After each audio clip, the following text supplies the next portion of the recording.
खबर लखनऊ से है, जहां बीजेपी और निषाद पार्टी की संयुक्त रैली आज होने जा रही है। गृह मंत्री अमित शाह, सीएम योगी आदित्यनाथ, संजय निषाद भी शामिल होंगे। लखनऊ में रमाबाई मैदान में होगी विशाल जनसभा।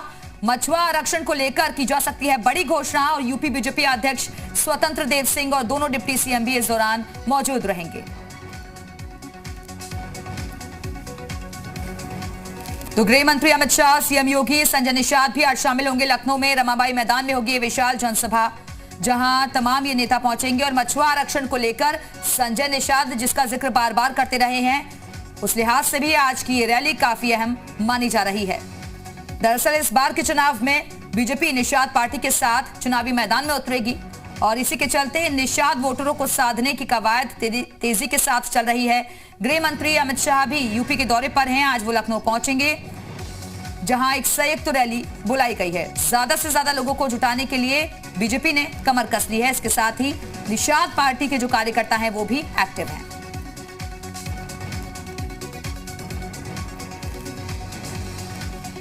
तो ग्राफिक्स के जरिए भी तमाम चीजें इस वक्त हम आपको बताएंगे। अमित शाह किस तरीके से रणनीति तैयार कर रहे हैं वो हम आपको बताएंगे। बता दें, रणनीति यहां पर तैयार हो रही है कैसे इलेक्शन जीता जाएगा। तो निषाद जाति का दायरा पूरे यूपी में है और ये बता दें यूपी की 150 विधानसभा सीटें हैं जिन पर प्रभाव है। पिछड़ी जातियों की अगर हम बात करते हैं तो निषादों की तादाद 4.34% है। इसके अलावा पूर्वांचल के कई जिले हैं जहां पर 17% तक की आबादी है। गोरखपुर के विधानसभा क्षेत्रों में 5 लाख से अधिक वोटर्स है। तो ये पूरा हम आपको ग्राफिक्स के जरिए आंकड़ा बता रहे हैं किस तरीके से यहां पर क्या क्या आंकड़े बन रहे हैं, कैसे समीकरण जो है इसे साधने की फिलहाल कोशिश यहां पर अमित शाह की तरफ से हो रही है। क्योंकि बीजेपी का चाणक्य कहे जाते हैं, तो चाणक्य अपनी रणनीति लेकर लखनऊ में आज जरूर पहुंच रहे हैं और तमाम ये जो कार्यक्रम है ये 2022 के लिहाज से बार बार हम कह रहे हैं काफी महत्वपूर्ण है। बहरहाल ये बता दें, हम आपको ग्राफिक्स के जरिए पूरी जानकारी हम आपको दे रहे थे और इस वक्त हमारे साथ हमारे सहयोगी शुभम पांडे हमारे साथ जुड़ चुके हैं। ज्यादा जानकारी के साथ उनका रुख कर लेते हैं। शुभम, क्योंकि आज संयुक्त रैली बुलाई गई है निषाद पार्टी और बीजेपी की तरफ से, कितनी अहम ये रैली और गृह मंत्री अमित शाह के बारे में और क्या जानकारी, कब तक पहुंचेंगे?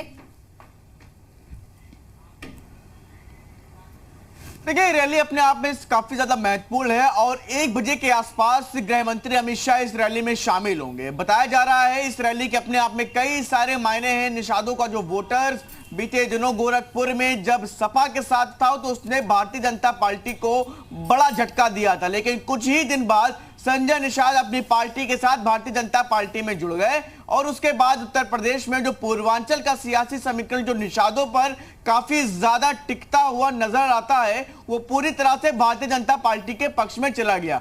लेकिन उसके बाद सिलसिलेवार उत्तर प्रदेश में निषादों को लेकर के राजनीति ऊपर नीचे होती दिख रही थी। कभी संजय निषाद भारतीय जनता पार्टी के एनडीए का जो घटक है एनडीए से नाराज नजर आ रहे थे, जो सहयोगी पार्टी थे उत्तर प्रदेश में भारतीय जनता पार्टी के।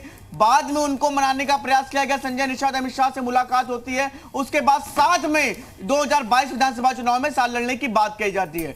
इसके बाद अब ये सबसे ज्यादा महत्वपूर्ण रैली और उत्तर प्रदेश में कह सकते हैं आपकी वोटर्स जो निषाद को लेकर के संजय निषाद बार बार दावा करते हैं कि उत्तर प्रदेश का निषाद वोटर्स उनके साथ है, जिसके दम पर ही पूर्वांचल गोरखपुर की प्रमुख सीटों पर उन्होंने जीत हासिल की, उनकी पार्टी ने जीत हासिल की, उनके बेटे सांसद हैं। तो जरूर कहीं ना कहीं पूर्वांचल का जो निषाद वोटर्स उन पर सियासी जो समीकरण है उनको साधने का प्रयास संजय निषाद के साथ साथ गृह मंत्री अमित शाह जरूर करेंगे, क्योंकि ये वही वोटर्स है जिसने कहीं ना भारतीय सपा में रहते हुए भारतीय जनता पार्टी को काफी बड़ा झटका दिया था। लेकिन बिल्कुल शुभम, यानी कि कहा जा सकता है नैया पार जो है निषाद लगा सकते हैं और इसीलिए चाणक्य ने अपनी रणनीति पूरी तरीके से तय कर ली है और लखनऊ में फिलहाल यहां पर पहुंच गए हैं। जरूर देखना होगा जनसभा में क्या कुछ कहते हैं। बहरहाल बहुत शुक्रिया आपका तमाम जानकारी देने के लिए। तो